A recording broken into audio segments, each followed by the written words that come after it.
তোমরা সবাই কেমন আছো? আশা করি সবাই ভালো আছো, সুস্থ আছো। এই যে আমি ভাত বসিয়েছি, এখন সকাল 10টা বাজে ঘুরতে। আর এই যে রান্না করবো, সবজি কেটে নিয়েছি। এই যে পিঠা ভাতে দেবো, আর পালং শাক আলু চিংড়ি মাছ দিয়ে রান্না করবো।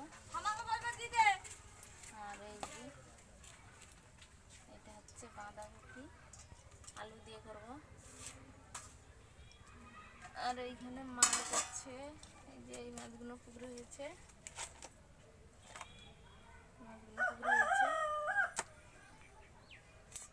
মাছগুলো ঝাল করবো আর চিংড়ি মাছ দিয়ে, আর ওই পালং শাক দিয়ে করবো।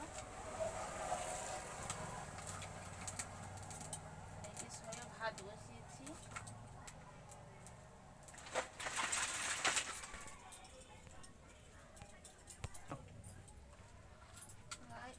ভিডিওটা এখানে শেষ করছি। তোমরা সবাই ভালো থেকো, সুস্থ